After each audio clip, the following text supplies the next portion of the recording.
She texted, "I'm leaving you for my boss. He's a partner at his law firm." I replied, "Good luck."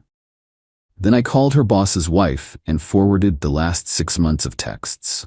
24 hours later, she was fired, single, and begging for me back. Original post. I 38 male got the text last Thursday at lunch. Was eating my usual turkey sandwich at my desk when my phone buzzed. My girlfriend Jessica, 32 of 4 years. "Robert, I need to tell you something. I'm leaving you for Douglas. He's everything you're not. Successful, ambitious, sophisticated. He's a partner at Morrison & Associates, and he's going to give me the life I deserve. Don't try to contact me. I'll get my things this weekend." I read it 3 times. 4 years together. Living in my house for the past 2. And she breaks up with me via text for her boss. Douglas Morrison. I knew about him. Jessica started as a paralegal at his firm 18 months ago. She'd mentioned him constantly. Douglas drives a Tesla. Douglas has a house in the hills. Douglas took the whole team to that fancy steakhouse. I'd met him at the firm's Christmas party. 50-something, married with 3 kids, handshake like a wet fish. His wife Eleanor was there too, sweet woman who talked my ear off about her charity work while Douglas kept refilling Jessica's wine glass. My response to Jessica's text? "Good luck." Then I got to work.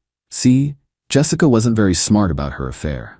She'd been using the iPad I'd given her for her birthday, the one still logged into my iCloud account, the one that synced all her messages. 6 months of texts between her and Douglas, starting professional, getting flirty, then explicit.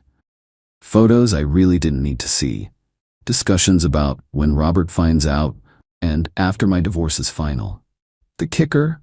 Douglas had no intention of leaving his wife. He said it clearly in multiple texts. "Eleanor can never know. I'd lose everything in the divorce. Half my partnership, the house, custody. We need to be careful." Meanwhile, Jessica was texting her friends about becoming the second Mrs. Morrison and looking at engagement rings online. I sat there at my desk, turkey sandwich forgotten, scrolling through their messages. Then I made a decision. Update 1. First, I needed to protect myself legally. Jessica wasn't on the lease of my house, but she'd been living there long enough to claim tenant rights. I called my buddy Anthony, who's a property lawyer. "She announced she's leaving voluntarily," he said. "Document everything. Change the locks after she gets her stuff, not before." Next, I screenshot everything. Every text, every photo, every timestamp. Uploaded it all to a secure cloud folder, made multiple backups. Then I looked up Morrison & Associates. Found their company directory. There was Eleanor Morrison listed as Director of Community Outreach. They really were a power couple at that firm. I also found their social media. Eleanor's Instagram was full of family photos, Douglas with their kids at soccer games, their 25th anniversary party last year, vacation pics from Europe. I sat on this information for exactly 2 hours. Long enough for Jessica to be deep into her workday, probably sitting near Douglas, thinking she'd handled everything perfectly. Then I called Eleanor Morrison. "Mrs. Morrison? My name is Robert Caldwell. I'm sorry to call you like this, but there's something you need to know about your husband." Silence. Then, "Who is this?" "My girlfriend works at your husband's firm, Jessica Ramirez. She just informed me she's leaving me for Douglas." Longer silence. When Eleanor spoke again, her voice was steel. "Do you have proof? 6 months worth. Send it to me." I forwarded everything to the email she provided. 20 minutes later, my phone rang. "Mr. Caldwell, this is Eleanor Morrison. I've reviewed what you sent. Would you mind if I asked you a few questions?" We talked for an hour. She was calm, collected, asking for specific dates and details. At the end, she said, "Thank you for bringing this to my attention. Can I ask what your plans are regarding Jessica?" She said she's getting her things this weekend. After that, she's not my problem. "I see.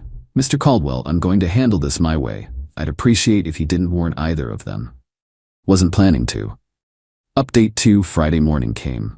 I went to work like normal. Around 10 a.m., I got a text from Jessica. "Why aren't you fighting for me? For us?" I didn't respond. 11 a.m. "You're seriously just gonna let me go? After 4 years? Still nothing from me." Noon. "Douglas is taking me to lunch at Chez Laurent. The place you said was too expensive for my birthday. That one almost got me." Almost. But I remembered the texts I'd read. The ones where she called me boring and going nowhere in life and just a placeholder until something better came along. Then at 2 p.m., everything exploded. Jessica called me 17 times in 5 minutes.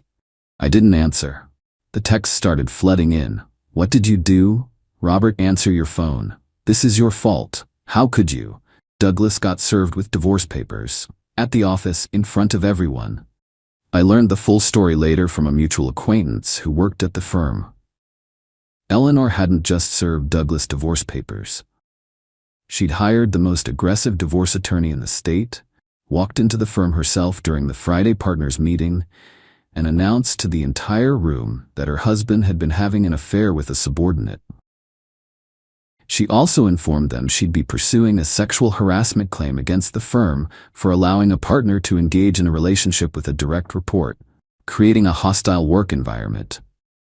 She had emails Douglas sent from his work account, texts during business hours, proof they'd used the company credit card for their hotel rooms.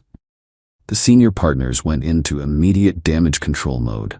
Douglas was suspended pending investigation. Jessica was escorted from the building with a cardboard box. By 3 p.m., Jessica was calling from her car, sobbing. Please, baby, please pick up. I made a mistake. Douglas lied to me. He said he was leaving his wife. I was so stupid. Please, I need you. I texted back. You have until Sunday at noon to get your things. Come alone. Update 3 Saturday morning, Jessica showed up with a U-Haul and her sister Monica. I'd already packed everything of hers into boxes and left them in the garage. Changed the locks the night before. Monica tried to play mediator. Robert, she made a mistake. People make mistakes. You're really going to throw away 4 years? She threw it away, I said. I'm just cleaning up the mess. Jessica was a wreck. Makeup running, hair unwashed, wearing sweatpants. Far cry from the woman who'd been bragging about lunch at Chez Laurent the day before. Can we please talk? She begged. We're talking now. In private? No. She started crying harder. I ruined everything. Douglas won't return my calls. The firm fired me. Eleanor Morrison is suing me for alienation of affection. I could lose everything. Sounds like a you problem. How can you be so cold? I pulled out my phone and read one of her texts to Douglas. Robert is so pathetic. He actually thinks I love him. He's just a safe bet while I figure out my real future. Jessica went pale. You read our messages? Your iPad. Still synced to my account. You're not as smart as you think you are. Monica's face changed. She'd been glaring at me, but now she turned to her sister. Is that true? You said that about him? Jessica didn't answer. They loaded the boxes in silence. As they were leaving, Jessica turned back one more time. I loved you, she said. No, I replied. You loved what I provided. Stable home, paid utilities, someone to split dinner bills with, while you waited for a bigger fish. Turns out your big fish was already caught. Update 4. The next few days were illuminating. The story spread through Jessica's social circle like wildfire. Her friends started reaching out to me, some to express sympathy, others fishing for gossip. Her best friend Valerie was the most interesting. I tried to warn her. Douglas Morrison has done this before. Everyone at the firm knows. He picks a new paralegal every few years. Eleanor usually pays them off to go away quietly. Not this time, I said. No, not this time. Eleanor's finally had enough. She's taking him for everything. Meanwhile, Jessica's attempts to rewrite history began. According to her new narrative, spread via social media and anyone who'd listen, I was controlling and abusive. Douglas had taken advantage of her vulnerability. She was the victim in all this. Problem was, I had receipts. When her cousin posted on Facebook about what a monster I was for abandoning Jessica in her time of need, I simply posted 3 screenshots. 1. Jessica bragging about Douglas buying her a $2,000 purse with the caption, "Finally found a real man who knows how to treat a woman." 2. Her text to Douglas, "Can't wait to quit this job once we're married and be a proper trophy wife." 3. Her message to her group chat, "Robert's so clueless. I've been hooking up with D for months and he thinks I'm at book club." The post got deleted within an hour. Her cousin blocked me, but the real entertainment came Wednesday when Douglas tried to salvage his life. He showed up at my house. "We need to talk man to man," he said. I didn't invite him in, just stood in the doorway, arms crossed. "Your girlfriend came on to me," he started. "I'm a powerful man.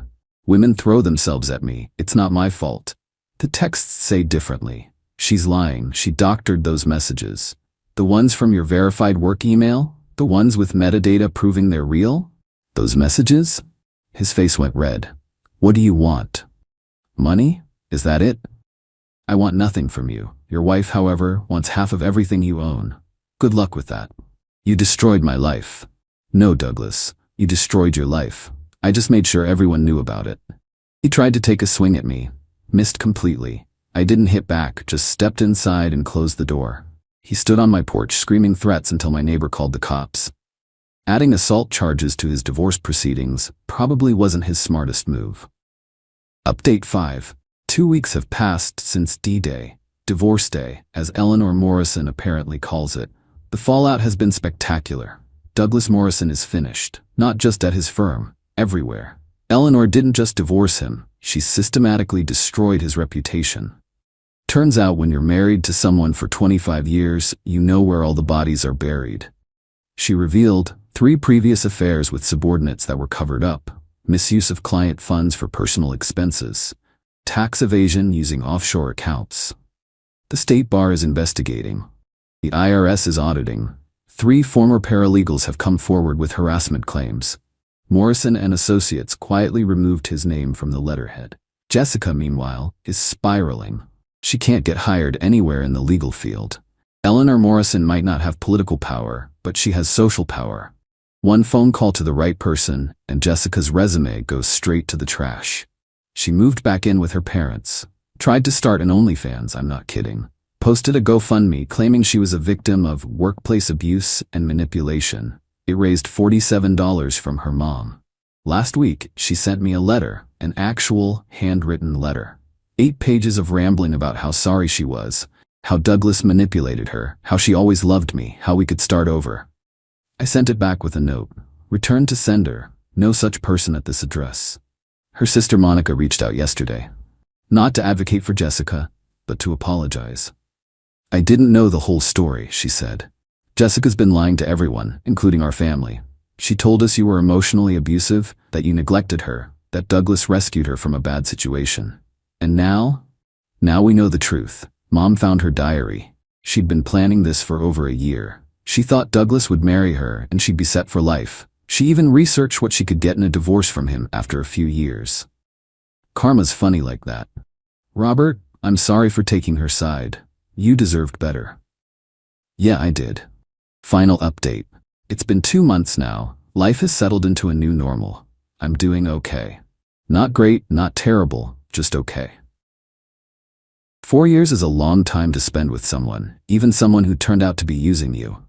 There's grief there, not for who Jessica turned out to be, but for who I thought she was. Started therapy. My therapist says I have trust issues now. No kidding. When someone you shared a bed with for years calls you pathetic in texts to their affair partner, it leaves a mark, but there have been positives too. My house feels like mine again. Repainted the bedroom, got rid of the furniture she picked out, joined a woodworking class, something I'd wanted to do for years, but Jessica always said was a waste of time for blue-collar wannabes. Eleanor Morrison and I have become unlikely friends. We get coffee once a month. Not romantic, just 2 people bonding over being betrayed by the same pair of narcissists. She's thriving, by the way. Got the house, most of the assets, and full custody. Started her own law firm focusing on women's divorce cases. She sent Jessica a thank you card for inspiring her new career path. Savage. Douglas is living in a studio apartment, working as a document reviewer for $25 an hour. His Tesla got repossessed. His kids won't talk to him. Last I heard, he was dating a 22-year-old bartender who thinks he's still rich. Jessica has tried everything to contact me. New phone numbers, fake social media accounts, showing up at my work. Security escorted her out, even sending her mom to plead her case. Mrs. Ramirez stood on my porch crying about how her daughter just got confused and deserves a second chance. She had a second chance, I told her. Every day for 4 years was a chance to be honest. She chose differently. The last direct contact from Jessica was 2 weeks ago. She somehow got my new email and sent a photo of us from 3 years ago at the beach. We looked happy. Under it, she wrote, "This was real. I know I ruined it, but this was real." Maybe it was real for me. But reading those texts, seeing how she talked about me when she thought I'd never know, that was real too. That was who she really was when the mask came off. I didn't reply to the email. Blocked that address too. My buddy Anthony, the lawyer, says Jessica's been asking around about whether she has any legal claim to my house since she lived there for 2 years. The answer is no, but the fact that she's still trying to get something out of me says everything about who she really is. People keep asking if I regret exposing the affair. If I should have just let Jessica go and moved on quietly. No regrets. She made her choices. Douglas made his choices. They thought they were smarter than everyone else, that they could use people and discard them when something better came along. They thought there wouldn't be consequences. They thought wrong. The best revenge isn't elaborate schemes or dramatic confrontations. It's simple truth. I just pulled back the curtain and let everyone see who they really were. They did the rest to themselves. Eleanor told me something last week that stuck with me. They didn't just cheat on us. They cheated themselves out of good lives with good people who actually loved them. We'll recover. We'll find better. They'll spend the rest of their lives knowing they had something real and threw it away for an illusion. She's right. I'm not dating yet. Not ready. But I'm working on myself, figuring out why I ignored the red flags for so long. Why I settled for someone who saw me as a safe bet instead of a partner. Next time, if there is a next time, I'll know better. I'll value myself enough to demand someone who values me too.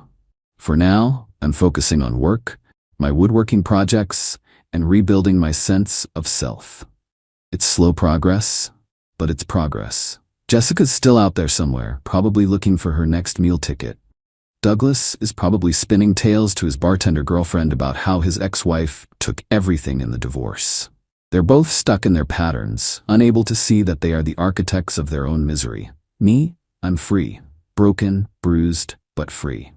And that's enough for now. To anyone reading this who's been betrayed, it gets better. Slowly, painfully, but it gets better. The truth might hurt, but it also sets you free. Don't be afraid to use it. And always, always, check who's logged into your iPad.